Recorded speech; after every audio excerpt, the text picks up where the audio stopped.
Olá, boa noite para você. Pode Fato chegando hoje, terça-feira, estreando num dia diferente, o mesmo horário, esperando você aqui, a sua companhia. Muito obrigada. A gente faltou em uma semaninha, tivemos um problema pequeno de saúde, mas estamos de volta, graças a Deus. E olha só, nós vamos contar uma história hoje emocionante. A história do Daniel Dias. Ele que entrou para a Polícia Militar e que tinha um sonho de crescer lá dentro, fazer uma carreira brilhante e que chegou a entrar para um dos batalhões mais cobiçados da corporação, que é o Batalhão Rotam, batalhão especializado da Polícia de Minas. Só que em 2014, alguma coisa aconteceu na vida dele e esse sonho foi revirado e ele teve que reaprender, teve que nascer das cinzas, né? Virar a fênix, como a gente costuma dizer. E é por isso que ele está com a gente hoje, para trazer a emoção dessa história e para contar para a gente por que eu, Etel Corrêa, jornalista, publiquei hoje que a gente falaria sobre um sonho encarcerado. Que sonho será esse, hein? E será por que ele foi encarcerado? É já já. Mas eu te apresento aqui a minha companhia hoje nesse bate-papo, que é a doutora Marta Bonfim, que você já conhece e que hoje vem me ajudar aqui nessa entrevista. Boa noite, Marta. Boa noite. Seja bem-vinda, viu? Muito obrigada. Então, a Marta vai nos ajudar e aqui comigo, Daniel Dias, da Boa Polícia noite. Militar. Seja bem-vindo, Daniel. Boa noite. Obrigado por tudo. Muito obrigada, viu? Da minha história aí. E acompanhando o Daniel, está aqui o nosso colega da corporação também, o Rafael, Sargento Rafael, né? Doutor Rafael, aqui com a gente. Muito obrigada, viu, Rafael? Eu que agradeço pela oportunidade. Boa noite. Então, gente, olha só. O Daniel, ele entrou para a corporação em 2008. Mas em 2014 aconteceu uma situação inusitada, ninguém poderia esperar, e ele acabou interrompendo a sua vida militar. Mas eu gostaria de ouvir primeiro, Daniel, de você, como é que você entra para a polícia, como é que começou esse sonho seu e o que você contasse um pouquinho das experiências que você viveu dentro da corporação. Então, eu entrei na PM em 2008, mas um pouquinho antes eu tinha um desejo, uma vontade de ser servidor público. E a PM foi o que eu passei, né, na época. Mas eu entrei e fiquei tão apaixonado pelo serviço policial que eu queria crescer na carreira, crescer ainda mais na carreira. E eu fiz o CFS, o curso de sargento, mas durante o CFS eu sofri o AVC, né? E fiquei internado por 9 meses e foi assim, um período difícil da minha vida, porque eu tive só a minha mãe do meu lado, e lógico os amigos também, mas o meu sonho foi deixado de lado, né? Para essa situação do AVC. Você entrou em 2008, né? 2014 foi acidente. Durante esse período, né? O que te marcou na PM? Você começou no 13º Batalhão? Sim, nesse batalhão. Lá eu fiquei pouco tempo lá, mas eu vi bastante ocorrências interessantes, como, no caso, um disparo de um tentativa de homicídio com uma mulher, que ela foi vítima de Maria da Penha. Aí eu tive que socorrer, e assim, ocorrência me marcou muito, porque o autor estava em casa fazendo o filho da mulher de refém, aí foi a polícia especializada, o GAT, acabou que, assim, a ocorrência resolveu tranquilo, mas me marcou muito. E depois teve no Batalhão Rotam, que foi até com o Rafael, uma ocorrência que foi logo após o nosso curso Rotam, que a gente envolveu em troca de tiro, teve refém, isso marcou bastante também. É. Muita... Conta pra gente um pouquinho dessa ocorrência, Rafael. Como é que foi essa ocorrência com reféns aí que o Daniel está contando?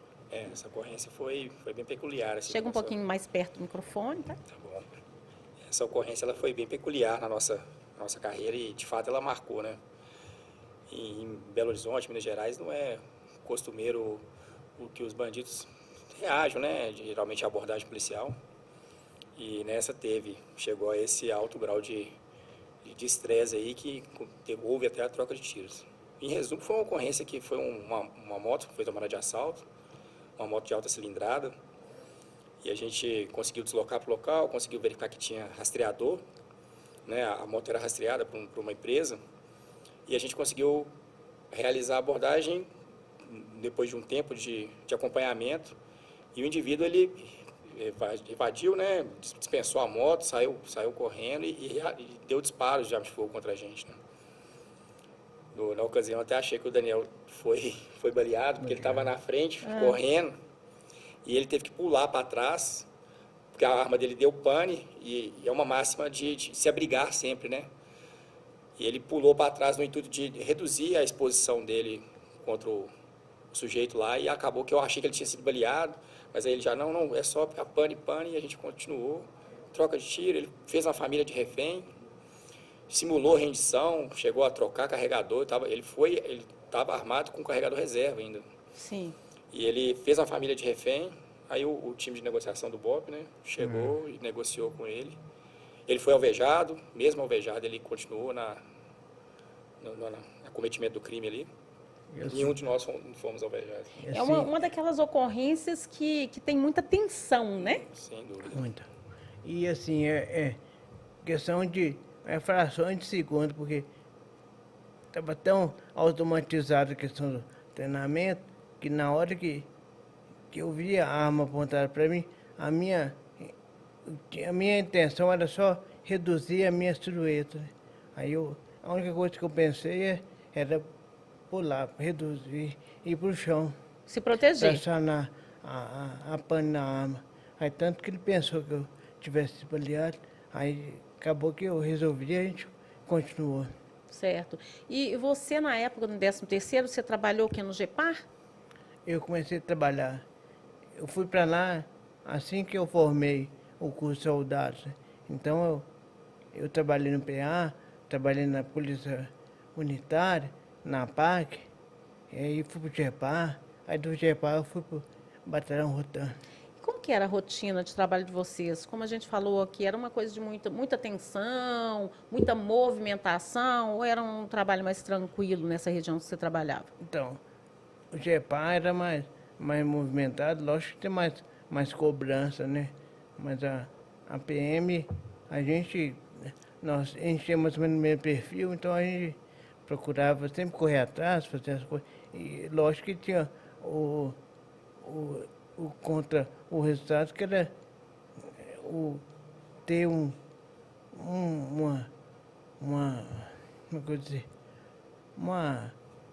reconhecimento, né?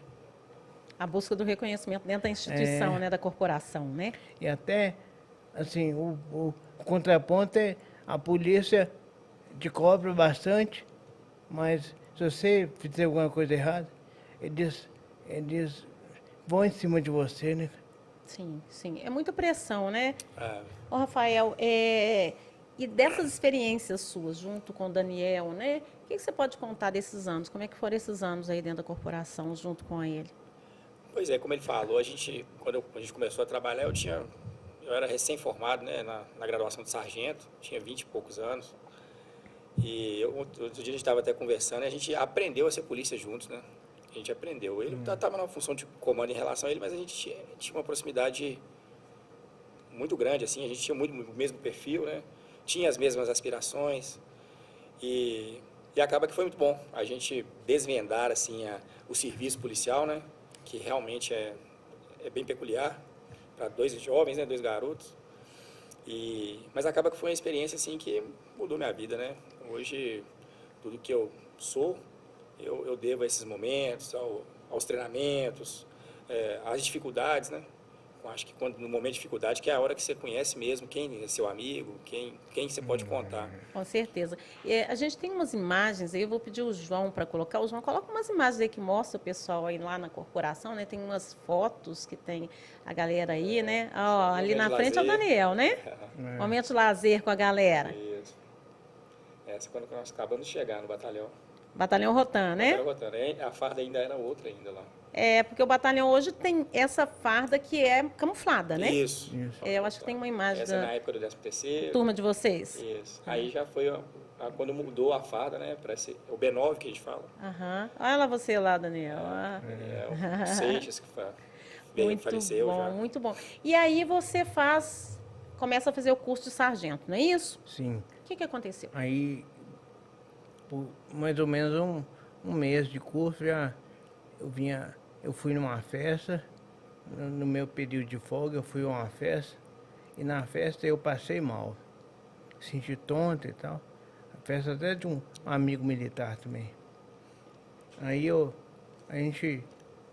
passei mal, aí perdi a consciência, e nesse meio tempo o pessoal foi me socorrer, e eu recuperei a consciência, e a gente concluiu que eu devia ser socorrido por um hospital mais próximo, né, por causa dos sintomas que eu estava sentindo. Aí a gente foi para a UPA de Girnópolis, lá perto de casa. E lá eu fui atendido como se tivesse tido um mal-estar somente. Talvez não, certamente o contexto influenciou no diagnóstico, né, porque estava para domingo, né, e estava indo numa festa com amigos, estava bebendo. Jovem. Aí jovem, aí o médico foi e receitou um diazepam, aí eu fui para casa. Ele achou que você tinha bebido. Estava Aí, sob efeito de bebida. Aí eu fui para casa. Aí em casa eu fui ao banheiro e minha mãe preferiu dormir no meu quarto, caso se eu precisasse de alguma coisa, ela estava mais próxima ali para me ajudar. Aí logo depois eu comecei a dormir, eu senti outra dor de cabeça bem forte, mas dessa vez ela afetava a articulação e a fala.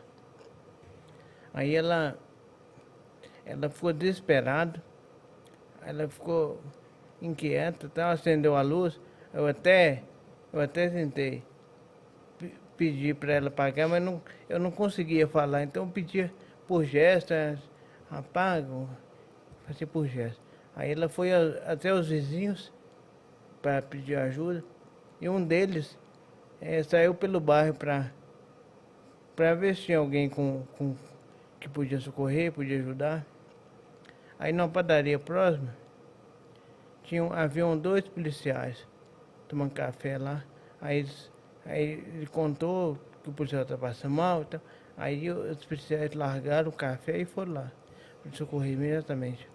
Aí nisso chegaram na minha casa, eles me viram que eu não tinha condição nem de ficar em pé. Eu já não conseguia fazer, babava, não conseguia falar. Sim. Aí tiveram que me carregar para a viatura, e de lá a gente socorreu para o HPM, posto militar. Aí lá eu fiz uma série de exames de sangue, e eu precisava fazer um exame específico, acho que era uma ressonância magnética, se não me engano. Mas a que tinha no hospital, a máquina estava quebrada. Nossa. Aí eu fui transferido para outro hospital para fazer esse exame. Aí no caso eu fui para o Hospital Luxemburgo. Certo. Né? Aí lá descobriu que... E até então não tinha descoberto a causa do mal, né? Só lá que descobriu que foi o AVC. Aí lá eu permaneci mais 25 dias em coma. Meu Deus. E quando um pouquinho antes de eu recuperar, de eu tirar a sedação, de eu sair do coma, eles diagnosticaram que eu tinha sofrido a síndrome do encarceramento, que a pessoa fica assim, ela permanece com a consciência, mas ela não consegue se movimentar, não consegue falar. Você não conseguia falar nada, só não com os conseguia se olhos, comunicar. Só com os olhos. Só os olhos. Aí a partir daí, que foi a parte mais dramática da minha recuperação. Porque eu fui para enfermaria, aí lá eu estava consciente, com o olho aberto, mas não conseguia movimentar, não conseguia mexer.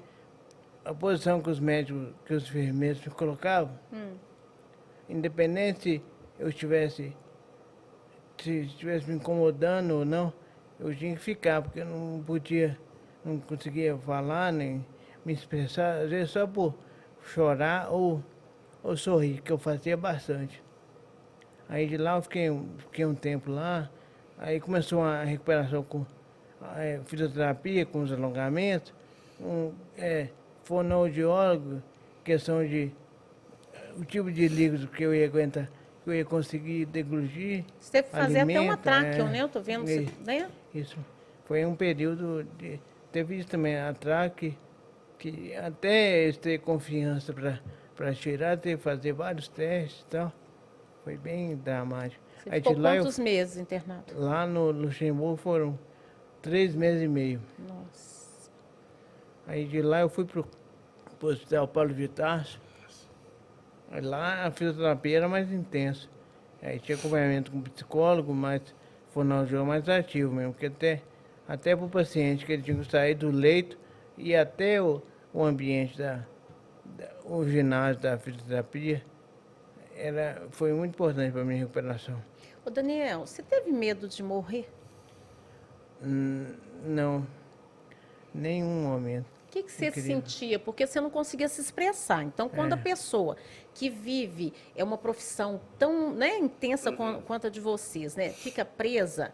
Eu sou assim, semana passada eu tive um problema de saúde, eu não conseguia falar direito, eu fiquei desesperada. Então, assim, como que você se sentiu nesse momento? Então, uma coisa que não tem muito a ver com a atividade policial, mas é em decorrência dela, é o curso Rotan, que, assim, eu tive aplicação na minha vida policial, mas eu tive mais nessa questão da minha recuperação, porque eu conseguia interno, assim, eu sabia que eu aguentava mais, eu podia me esforçar mais e tal, e me esforçava, até hoje é assim. Você via que você ia sair daquela, você sentia que você ia sair. Consigo mais, já passei por coisa pior, isso aqui é fichinha. Então, olha só, fichinha eu acho que não era, mas isso aí acho que serviu de força, né, doutora? Sim. Agora, antes de eu passar para você, que eu sei que você quer falar, claro, eu vou cumprimentar os internautas que estão chegando aqui. Boa noite, obrigada por estarem aqui com a gente ouvindo a história do Daniel, né? Obrigada, Gabriela. Gabriela está dizendo que realmente a sua história é a história de um guerreiro, né? A Edna cumprimentando todo mundo. E, doutora Marta, apesar de não ser sua especialidade, a neurologia, né? Mas como é que você vê essa questão? Ele teve um AVC, não estava em atividade profissional, mas tinha uma atividade intensa profissional, né? A senhora que entende muito das mentes das pessoas, né? O que você diria a respeito disso? Não apenas o caso dele, né? Mas de uma forma geral, o AVC, assim, tem muito a ver com as tensões, né? Sim, com certeza. Inclusive, eles relataram sobre a experiência que tiveram, né, com o caso lá da mulher que sofreu violência. Então, todas essas tensões, isso vai ficando registrado no nosso cérebro. E eu até dei uma entrevista hoje falando sobre essa questão do cérebro. No nosso desenvolvimento, a gente adquire habilidades psíquicas. E aí, de acordo com o que você vai vivenciando de experiências traumáticas, difíceis, isso pode desencadear em algum momento alguma coisa. E pode ter relação com o que você vivenciou. Né? E a PM, inclusive, tem um índice muito grande, né, de autocídio, que a gente não consegue nem fazer uma matéria direito a respeito, porque a corporação é fechada, a gente sabe que não é nada que a gente vai culpar a corporação. Sim. Mas que os dramas vividos, né, as situações vividas, elas muitas vezes são caladas, né? Então, como o Daniel falou, eu sabia que eu aguentava mais, porque principalmente dentro dos batalhões especializados tem muita cultura do forte, Sim. né? A Rotan tem um slogan: aqui não se cultuam os fracos, Verdade. Né? E aí, mais uma vez dizendo, não estamos culpando a corporação. Eu acho, inclusive, esse slogan muito forte, acho a corporação muito forte e o batalhão especializado, ele é muito respeitado. E quem entra para a Rotan quer ser o cara, né? A mulher, né, forte. E muitas vezes a gente não é tão forte, né, doutor? Isso desemboca em algum momento que você nem espera, né? Ele falou que estava num momento de festa, mas as tensões poderiam estar acumuladas ali, né? Exatamente. E a gente fala dos gatilhos, né? Uma situação pode ser um gatilho para desencadear algum transtorno, alguma coisa. Às vezes você pensa assim, eu estou em um momento legal. Os gatilhos, eles são acionados pelos nossos sentidos. Então, eu ouço, eu sinto o cheiro, eu vejo alguma coisa, eu toco em algo. Então, todas essas sensibilidades, eu coloco alguma coisa na minha boca que é um gatilho para alguma coisa. Dependendo da experiência que você vivenciou, infelizmente, a pessoa pode chegar em um quadro como o seu. Somatizar, né? Agora, Exatamente. Rafael, tem a questão de que ele não teve atendimento adequado inicialmente, né? Pelo que o Daniel está falando, né? Houve talvez um equívoco na forma de agir, né, no socorro dele, né? Na verdade, o diagnóstico do AVC para um jovem é muito difícil, né? Não é algo comum, corriqueiro. Geralmente a gente pensa em paciente já com comorbidades, já com idade avançada. Então, eu acredito que isso tenha atrapalhado um pouquinho, ou dentre outras coisas, né? Foi uma unidade do SUS, que a gente sabe como é que são as deficiências. Às vezes não tem um aparelho de tomografia, que seria interessante para dar o segmento do caso ali. Mas fato é que existiam sintomas que chamavam atenção, né? Sintomas que a gente fala que é clássico, né? De AVC, né? Pois é, inclusive eu vou aproveitar, a nossa internauta está pedindo aqui, ela até falou para a doutora Marta, mas eu acho que ela não escutou dizendo que você é médico também, vou aproveitar você. Ela está perguntando, a Edna está perguntando assim, você pode nos orientar como saber qual a diferença entre uma simples dor de cabeça e um indício de um AVC para que se procure socorro? Só poderia nos ajudar nisso, Rafael? Sim, claro.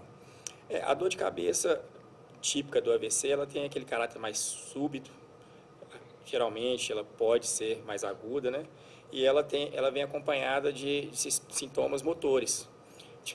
Geralmente a gente fala, né, para o paciente sorrir, ele tem uma paresia, uma hemiparesia, ou ele pode ter também, pode haver perda da consciência.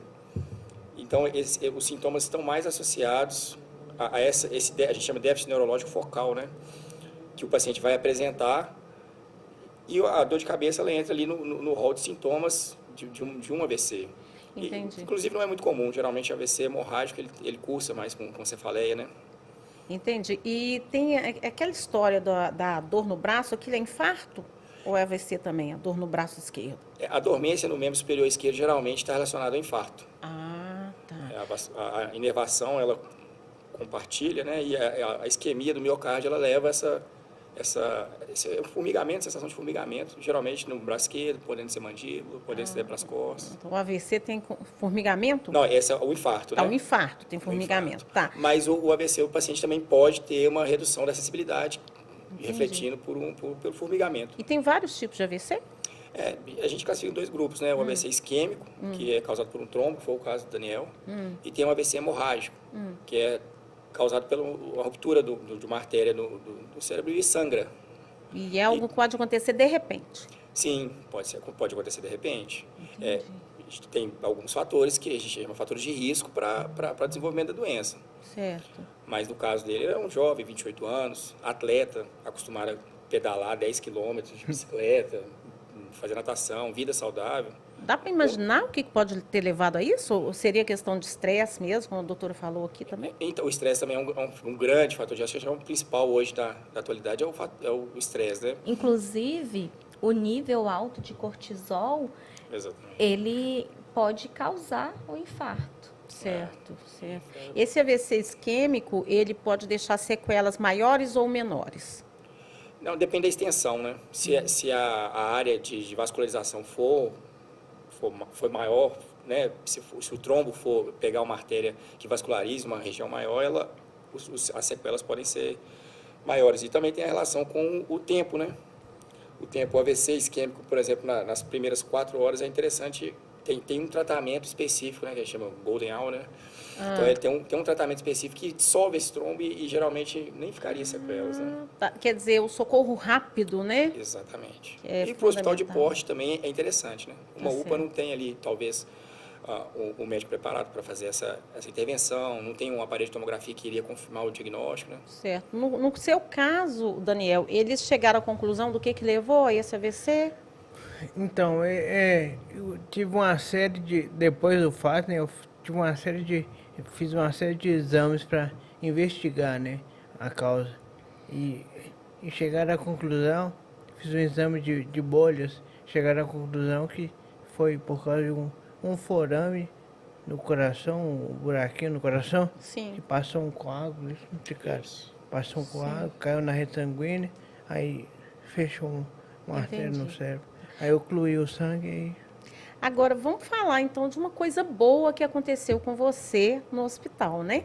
Durante eu costumo dizer que tudo tem um lado bom, né? Então, mesmo a gente falando de uma situação triste que você viveu, né, que trouxe várias consequências, durante esse período, você também começou a desenvolver uma outra atividade, né? Dentro do próprio hospital, você começou a fazer o quê? Então, como eu gostava muito da polícia, eu já me sentia um pouco perdido, assim, em questão da licença, o que eu vou fazer e tal. Aí eu já pensei em publicar, em escrever a minha história para ajudar outras pessoas, né? Sim. Foi quando eu já estava um pouco melhor. No final da minha segunda internação, eu pedi minha mãe o celular, aí eu ia registrando no celular todos os fatos que já tinham acontecido e todo o fato que acontecia, que eu achava relevante. Aí eu escrevi o livro, esse livro, Encarcerado. Esse carro Isso é fantástico. Ele estava dentro do hospital, doutora. Estava no hospital. Estava pensando o que ele ia fazer. Ele só conseguia se comunicar primeiro pelos olhos, depois ele consegue mexer as mãos e aí surge o livro Encarcerado. Então, você pode ver aqui, ó, que na capa do livro tem os olhos dele, né? Porque ele me conta que ele só se comunicava inicialmente pelos olhos, né?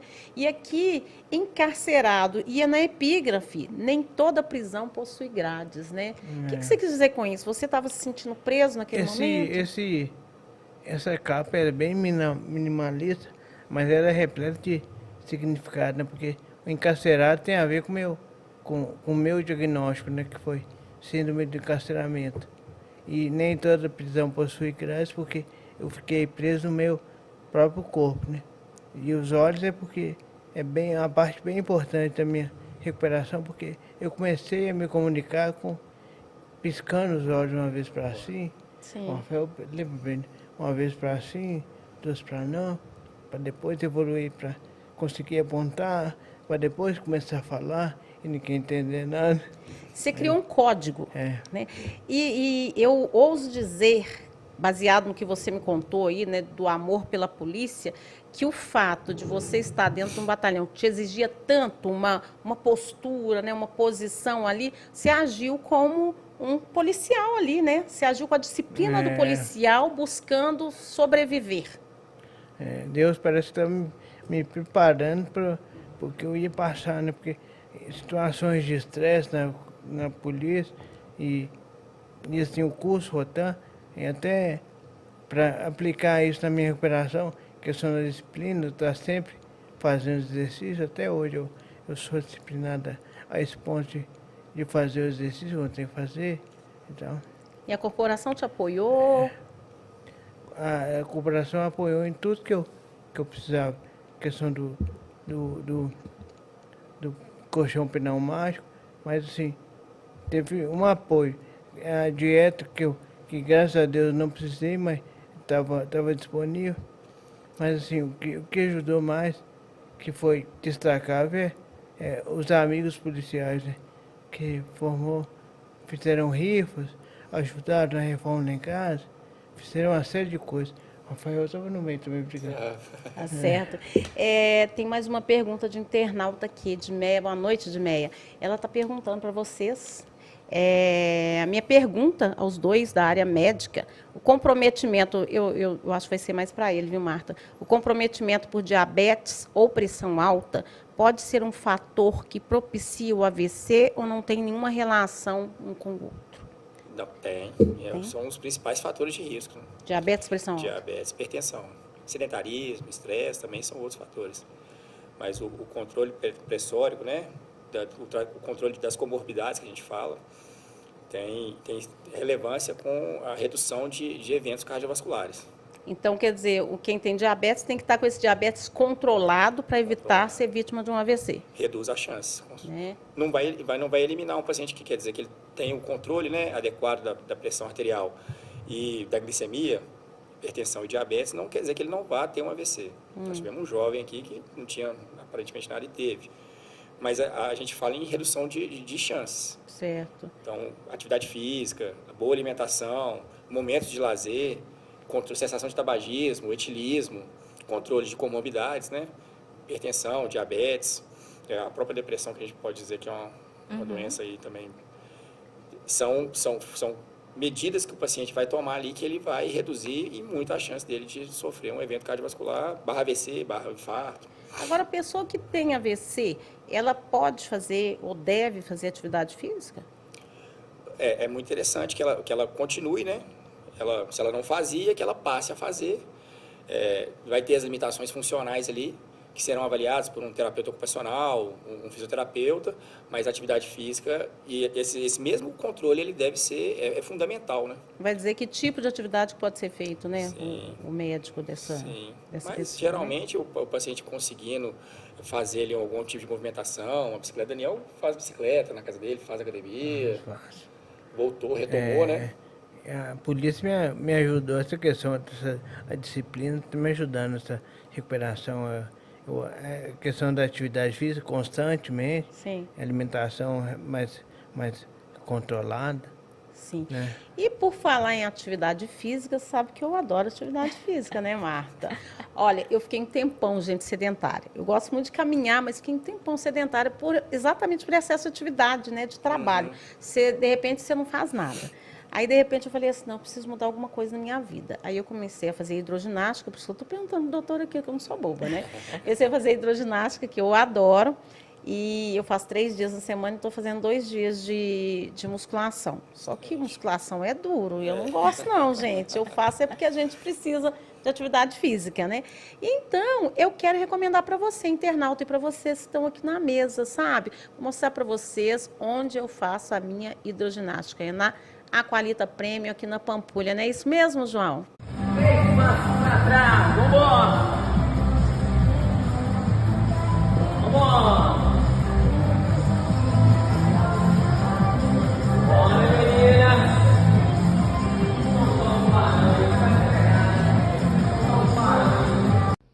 E você aí, já pensou em se exercitar hoje? Exercício é fundamental para a saúde física e também para a psicológica.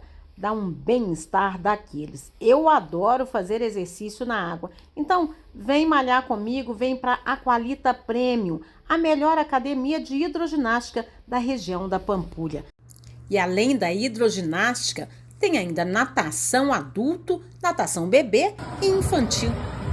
Tudo isso e a melhor estrutura da região. Piscina de 25 metros, coberta e aquecida com água tratada em modelo europeu.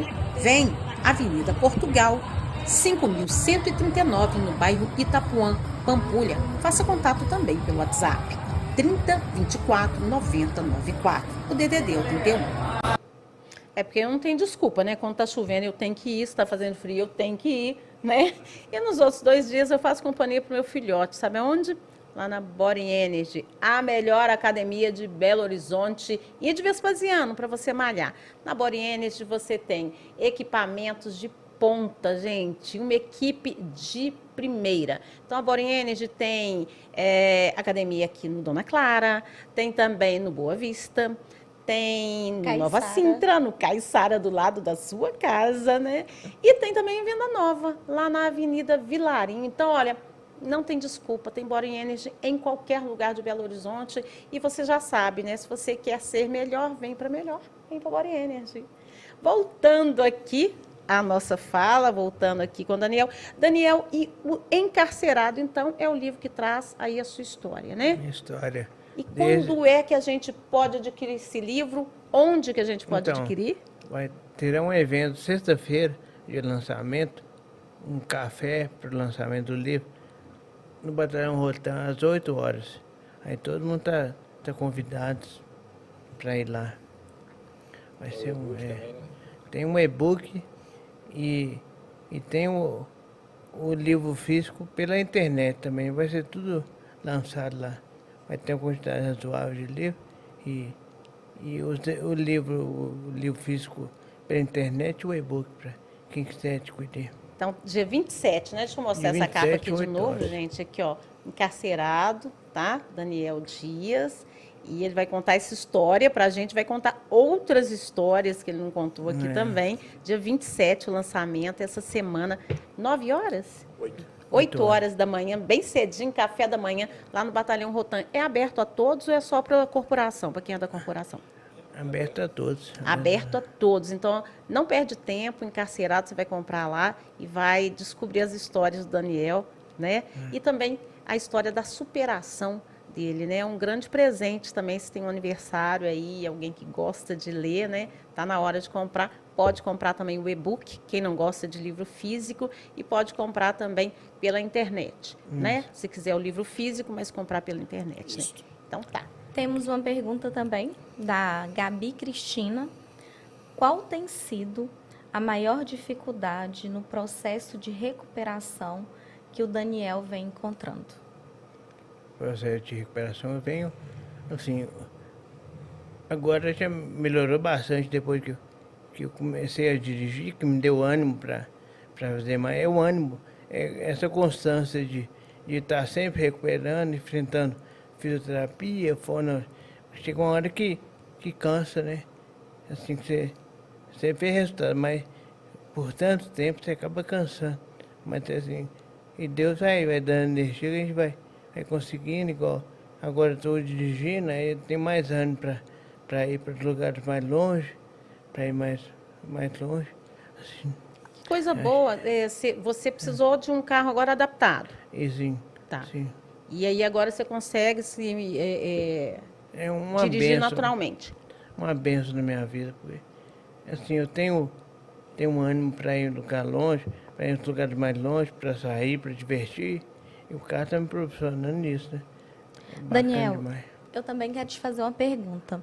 Quando você fala de se ver preso no seu corpo, como que é para você, uma pessoa que amava a profissão, ama provavelmente até hoje, e infelizmente diante do que aconteceu, como que é para você hoje olhar e ver que infelizmente você não pode exercer a profissão?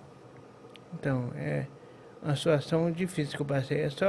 É Deus mesmo na minha vida para não deixar que eu enlouquecesse, porque eu tinha uma vida super ativa, que eu corria, nadava, malhava, aí de repente caí numa cama e não consegui mover, nem movimentar, a mente fica confusa.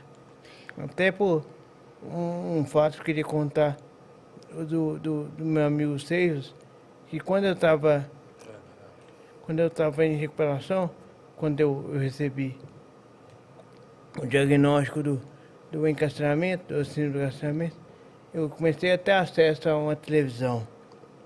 Aí, na televisão, eu vi uma reportagem do acidente automobilístico dos Seixas. Mas, assim, eu sabia, tinha consciência que era meu amigo, que eu trabalhava junto com ele e tal.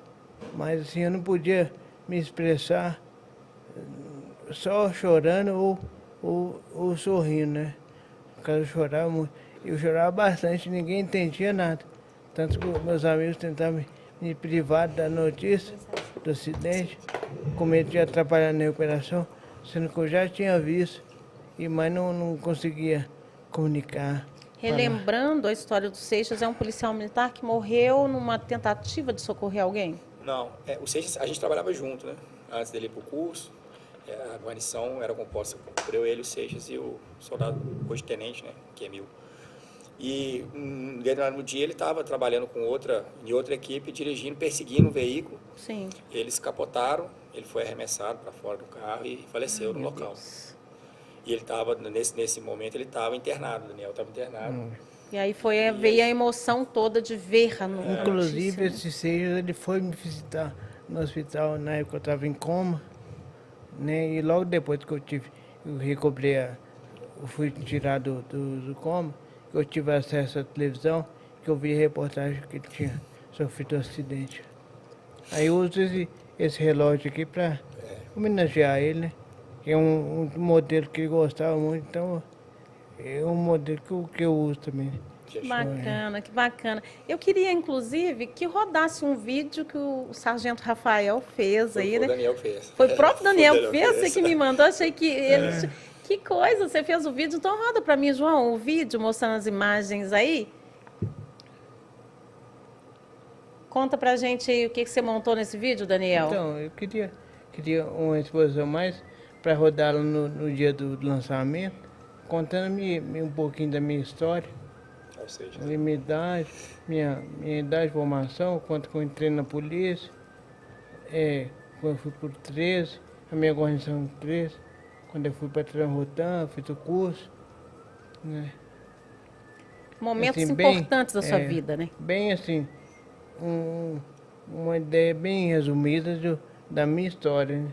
Que conta até quando eu passei no CFS, aí a partir daí o Nossa. momento que eu fiquei internado. É Aí bem conta, difícil para você rever Peguei isso, ruim. né? Mas é bacana saber que foi você que fez, inclusive. Quer dizer, isso mostra, gente, que a gente tem que ser Superação. resiliente, né? se reinventar, né? Tem que ser, porque se Assim- você entregar os pontos, né? Problema todo mundo tem, né? Acidente pode acontecer com qualquer um, né, Daniel?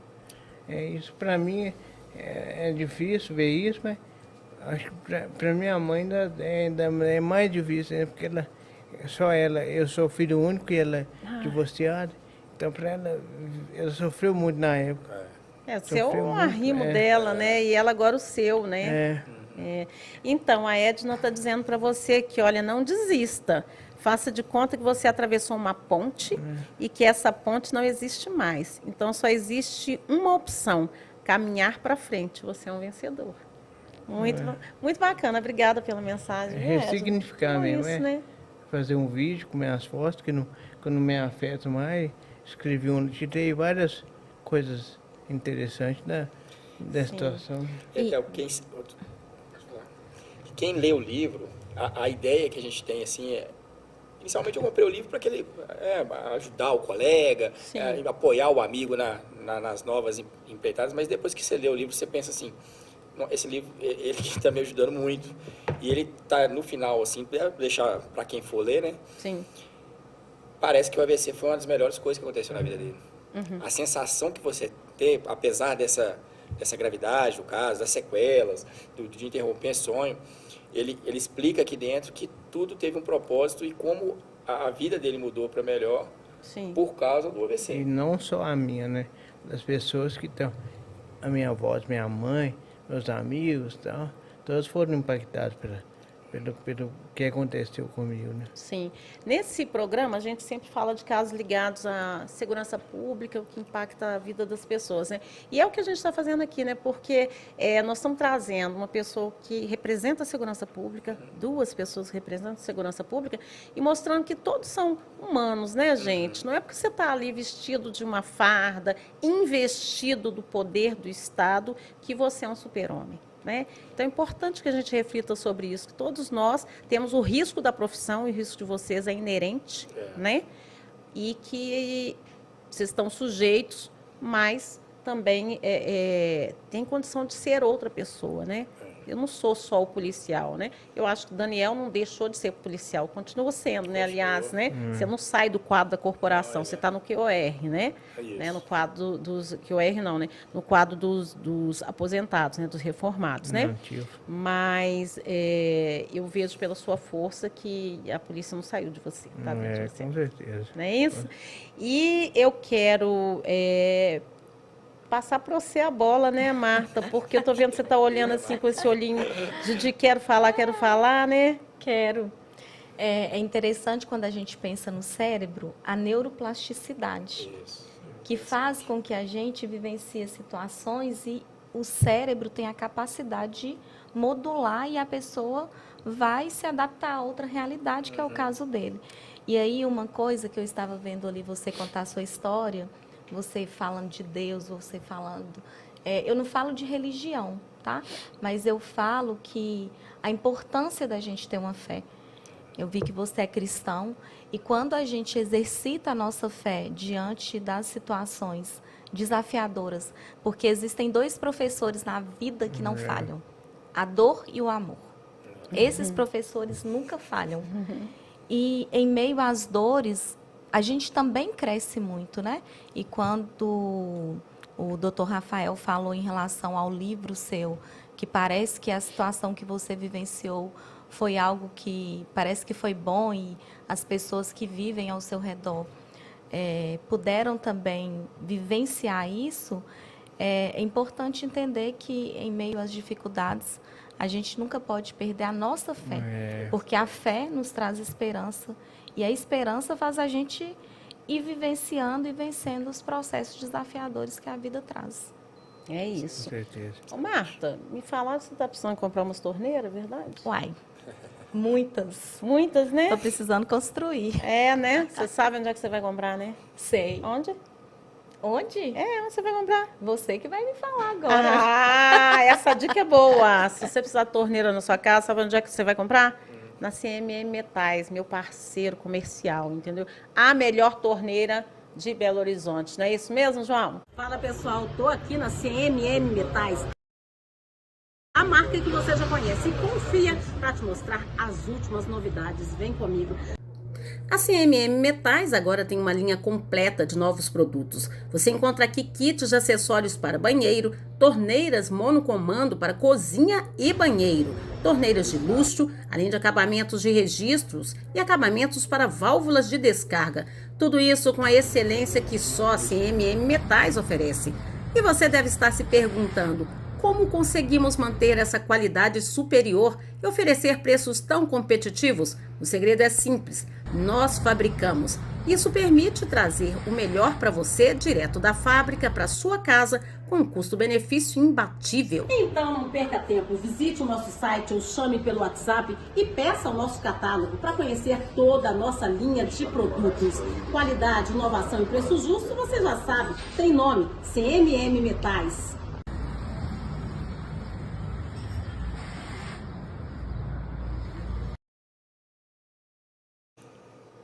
Então é isso, gente. Tá dada a dica. Se você precisar, é só ligar, chamar no WhatsApp. Chega na sua casa no mesmo dia, se você fizer o pedido até as 2 da tarde. Beleza? Então tá, mas fala que viu aqui no Pode Fato, que aí tem um desconto especial.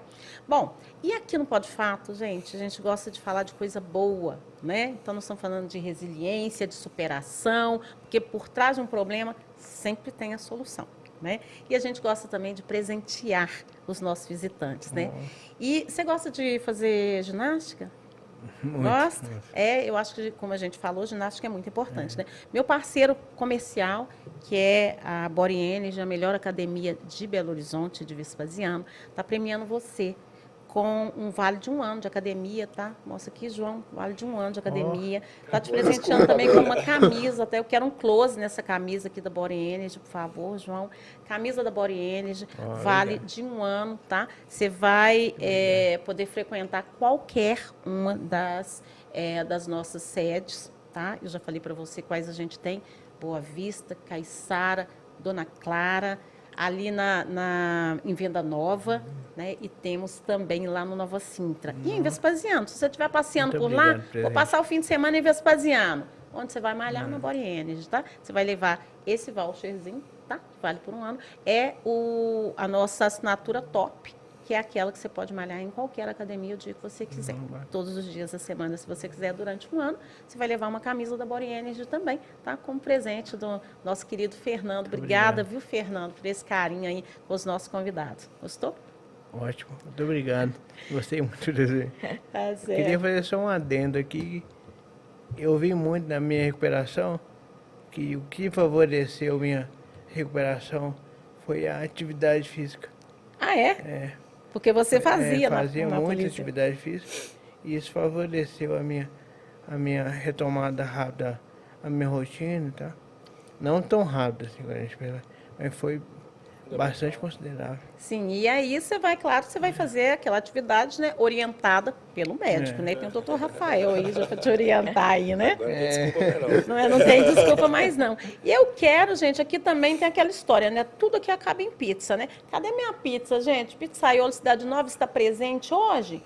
Pizzaiolo Cidade Nova, tá chegando a pizza, gente. Tá chegando ao final desse programa, tão gostoso. Eu tenho certeza que vocês gostaram muito. E tá chegando, opa, tá na mão. Aqui no nosso programa, tudo acaba em pizza de uma forma assim muito saborosa. Não é aquela pizza que você conhece aí que não acontece nada, não. É essa aqui, ó. Pizzaiolo Cidade Nova, nosso patrocinador aqui, que não deixa os nossos convidados saírem daqui sem um lanche, né? Então já chegou, você vai chamar lá o Pizzaiolo Cidade Nova, tem lá no Facebook, tem também no @Pizzaiolo Cidade Nova no Instagram, tá joia? Eu sei não, viu? Sei não, você quer ver? Ó, nossa, eu não vou te mostrar não, porque senão você vai querer comer, vai ficar com água na boca. Então, liga já no Pizzaiolo Cidade Nova, vai chegar quentinho na sua casa. A gente vai degustar daqui a pouquinho. Eu quero o livro aqui para mostrar novamente. Nós estamos encerrando o nosso Pode Fato de hoje. Então, olha, dia 27, lançamento desse livro, O Encarcerado, né? Que você vai... Nem toda prisão possui grades, Daniel Dias, tá bom? Então, vamos lá curtir, vamos acompanhar, né? E eu já estou recomendando o livro mesmo sem ter lido. Eu queria as suas considerações finais, as suas palavras aí para encerrar esse encontro, Daniel. Não desista. E assim, uma frase que eu pensei muito nesse tempo de minha recuperação é que eu perdi quase tudo para perceber que o tudo que eu já tinha, o tudo que eu precisava. E a pessoa não cometeu o mesmo erro, né? Às vezes você tem uma vida tão corriqueira, você não percebe as coisas tão banais, tão importantes, como ir no banheiro, ficar de pé, caminhar, respirar. Você não percebe a benção que é isso. Você precisa passar numa situação tão difícil como eu passei para perceber o tanto que essa coisas que são banais fazem tanta falta quando você mais precisa. E aí, eu vou precisar perguntar, porque Edmé está perguntando assim, qual é o próximo passo, Daniel, depois do livro? Então, já surgiu outras ideias de outros livros, mas vamos descer, aproveitar, vamos vender isso aí, mas já tem outras ideias, continuar escrevendo, afiar essa coragem, né? Porque eu escrevi um livro sem ter faculdade, sem nada, só com a minha experiência e com a coragem, eu vou lapidar isso aí, vou tentar aperfeiçoar na faculdade, fazendo um curso, quem sabe. Tá certo, não vem mais livro por aí, Edmeia. E você, Rafael, as suas considerações finais aí, que recado você quer deixar para a galera? Não, agradecer, né, por receber o Daniel, ele poder contar um pouquinho da história dele, a história de vida, de superação. Agradecer ao Tenente Romualdo também, que foi o nosso grande amigo, né? E é isso.